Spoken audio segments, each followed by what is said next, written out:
Hi friends, I'm Shammi Prabhakar, and subsequent to my first video on email writing tips, I'm going to take you through some very important do's and don'ts in this short video wherein we are going to cover most common mistakes we make while writing an email. Well, before we start with the topic, just a small request to the viewers who have not subscribed our channel yet. Please go to the channel and subscribe it so that you keep getting all our videos in your live feed. So the most important question is, should I write an email when I'm excited or when I'm emotionally charged? The answer is absolutely no. When you are emotionally charged or when you are excited, you might end up writing something which you did not want to write. So there is a solution for this. When you are excited by looking at an email you received in your mailbox, or you are emotionally charged due to some other reasons, just come out of your system, just walk around, just come back again to the email in some time, read the email again, which was a factor for getting you excited or factor for getting you charged. Read it again, maybe one time, maybe two times, till the time you understand it properly, and keep your mind calm, and then you respond to it. Do not rush to respond when you are excited or when you are charged emotionally. Next, very important question is, should I use simple language, or I should use something which shows my skill sets, my language command, you want to show everything in your email. Is that right? The answer is no. Again, you should always use simple language. You should always use small lines, easy to make it understood by your recipient. Don't show off with your language skills, don't show off with your jargons. Try to make it as simple as possible, as smaller lines as possible. The standard length of a line in an email should not exceed 8 to 10 words. You should not write a full paragraph as a single line without any full stop. Next question, should I leave any lines between paragraph? The answer is always yes. Because when you are writing a paragraph of 3 to 4 lines, 5 lines, and you're not leaving any space in between before you start to the next paragraph, your recipient is not getting time to breathe. He just has to read it in continuance. So give some time, give a breather before he start reading the next paragraph. Always give one line as a space between two paragraphs. Next, one of the most favorite question of some of the college students or some of the freshers or sometimes even experienced people use it. So should I do fancy formatting of my email? Well, you are not a designer. When you're writing an email, you are of course not a designer here. So don't try to use your designing skills in your email. Try to keep it simple as possible. Do not use any fancy formatting. It will kill the purpose of the email. The recipient will not be comfortable to read. You will not read the message you want to send. Your communication will fail. Well, there is another interesting question. Should I be formal or I should be casual? See, most of the cases you should be formal, especially if you are writing an email in a corporate environment or you are writing a business email to anyone. Of course, you should be formal unless the next person to whom you are sending the email is your friend. And it depends again. So this question is very subjective. I cannot say yes for this. I cannot say no for this. But if you're not sure whether you should be formal or you should be casual, always try to be formal. So you can only be casual with your friends or your family members. The next question, should I be always polite? There is no second thought to this. You should always be polite in an email because you are not talking here face to face. You cannot show your emotions. You cannot show your gestures here. So, of course, you don't have a choice. Whenever you're writing an email, do not use the words which are negative. Do not be rude. Try to be as polite as possible. That's the thumb rule. Next question, should I use all capital letters? Of course, it's a disaster. If I receive an email with entire text written in capital, probably I'll not have patience to read it. I might just trash it down. So same thing happens with someone else because it looks like you are shouting on them.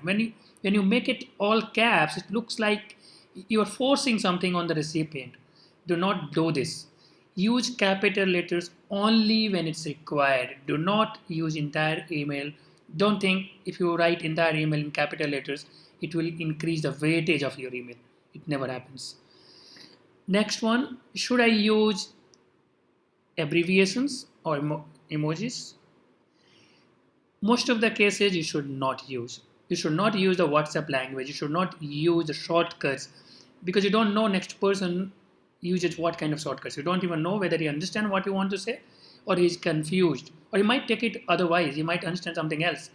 So it's always safer to not use abbreviations. This is one of my favorite questions. Should I review my email? Should I read my email?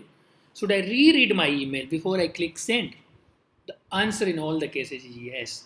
You should always read your email minimum twice before you click send. You don't know what mistakes you're going to make, maybe in recipients, maybe in subject, maybe in the content, anywhere. Or you are going to miss some attachment, or you might miss some of the points which you are supposed to answer. So it's always safe to read the email minimum twice before you click send. Use this practice. No matter how much urgency is there, no matter how much rush is there, always use this trick. Always reread your email before you click on send. That will show your professionalism. Next question. Should I send email saying only thank you? This is something people defend. No, I should send. I should express gratitude. My personal opinion here and my experience here. No. Because when I receive an email, there are almost 100 of emails in everyone's mailbox nowadays. When you receive an email, you expect something valuable there to read. You open the email, you just see thank you, and that's closed. Does it make any relevance for us for the time we spent on opening the email, the reading this thank you note? Of course not. Rather, you use this thank you in the next mail chain. When you are responding, let's say that communication is continued, probably when next time you are responding to the email, you must express thanks for his previous email. But there's no need of sending a separate thank you email, in my opinion. Next one, should I respond promptly? Answer is yes. You should respond promptly. Okay, sometimes when you receive an email, there might be some requirements which might take significantly longer time. It might not be delivered in a day, might not be delivered in a month. Absolutely okay. In that case, you should not just sit on the email. You just respond to the email saying, thank you for the email, it's acknowledged. I'll get back to you in so and so time. You should acknowledge the email. You should respond to the email. That's enough. You don't need to give answers every time in the email. Okay. So the next one is, should I include question I'm responding to? That's a very good question here, because most of the time we just write, okay, go ahead, okay, proceed, or whatever. Okay, we just write, what is required to. So we try to minimize, our response because we are rushing for something else. That's not the correct approach every time. It's always better to include the question which has been asked in the email, because there might be multiple questions from multiple recipients when you receive the email. You might be responding to only one question, or there might be several questions for you itself. So in that case, you should always try to include the question, not in the full, but at least give some reference to which question you are answering here, to which query you are responding here. It always gives a comfort to your recipient. Next question here is, should I acknowledge email when it's not asked specifically? So in some emails, you can see that the sender is asking you to acknowledge the email. Definitely you should acknowledge in those cases. But it's a good practice, when you are getting valuable information from a sender, especially in a corporate world, especially if it's not a bulk email, you should reply to the sender saying, I have received your information, I have received your email, or just simply saying acknowledged. That will give a kind of comfort to the sender that at least it has arrived to your mailbox and you have opened the email, you have received the email. Next question is, should I use background formatting? A big no. You should not use background formatting, which will again kill the purpose of your email. It will not be comfortable for the recipient to read an email when there is some picture which is distracting in the background, or when there are some vibrant colors in the background which is distracting the main content, his focus will be distracted. He will not be able to read the information which he should read. So definitely you should avoid background formatting unless it's improving the experience of recipient. Next question is, should I use multiple font color? Again, the answer is big no. You are not a kid, you're not making a drawing in the email, you're not doing a painting competition here. Try to write the whole email in a single color, and preferably that color should be black or blue. Don't try green, yellow, red, all these colors. So try to make it simple, try to make it consistent, try to make it in one decent color. Don't try to use maximum number of font colors. Don't try to experiment with the colors in your email. Next question, should I zip large attachment? Answer is yes, because sometimes the large attachments takes a lot of time to download in the mailbox. So if you are zipping it, you are archiving the attachments in one single folder. It makes it easier to get delivered. Second option is, if you have such a big attachment wherein it can take a lot of time to download for your recipient, you don't know their internet speed, you don't know what bandwidth they are using. So sometimes it get stuck in the mailbox and his entire email box gets hanged. Entire mailbox stopped responding when somebody gets such a large email with a large attachment. So it's always preferable to break it down in a smaller attachment wherever it's possible. So you can send it in parts. You can just send multiple emails with a smaller attachment by breaking it down. The video is getting a little longer, so we'll just take few more questions which are frequently asked. One of the most often asked question is, should I use read receipt feature? Many people have this habit to, whenever they send an email, they always activate the read receipt. They want to know when you have read the email. I would say do not use it unless it's necessary. Do not use it unless it's an emergency. Do not use it unless you want to actually know whether that person is reading your email or not.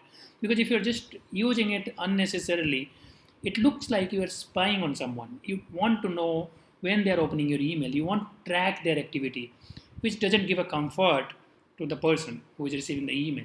So try to avoid this feature, but again, it's a subjective decision which you can take. Next question here, which is frequently asked, is, should I use old email to start new topic? Brilliant one. This question is so much relevant in even in corporate world, so many experienced people. So I'll give you an example. Some email came from a person XYZ, let's say a year back, on certain topic talking about English literature. Well, we have discussed something, communicated something. All of a sudden, after a year, I had something else in my mind. I thought of checking the email. I could not find his email ID, so I could just search by name. I found that email thread where we were discussing something. All of a sudden, I started a new topic about economics.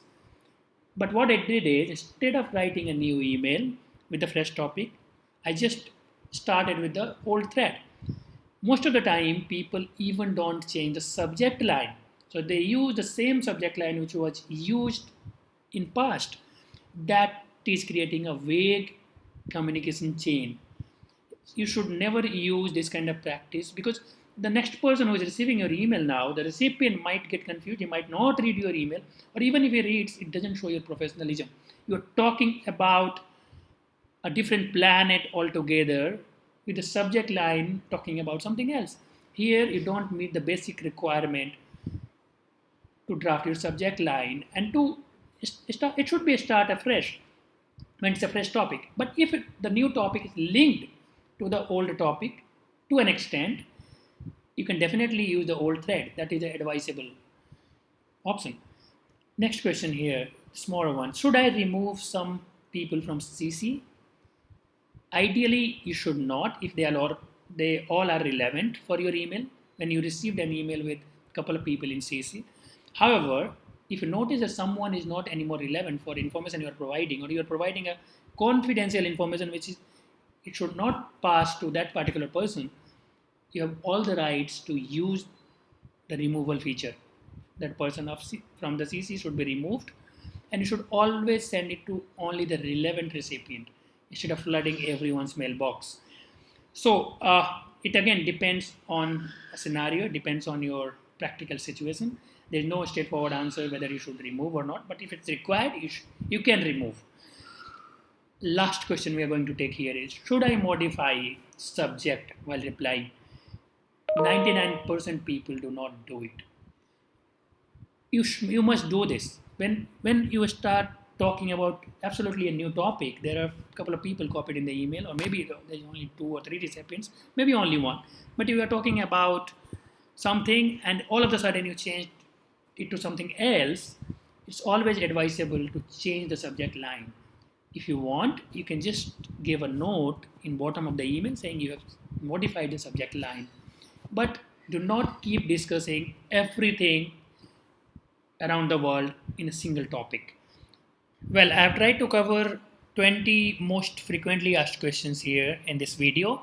However, I could not cover all of it, and I have more than 100 questions with me as of now. So I would definitely recommend you to post your questions in the comment box, or you can approach us on our email ID. You can ask your questions anytime you want. We'll be happy to answer that. And if you have not subscribed our channel yet, please subscribe it before you close the video. Thank you so much for your time. See you again.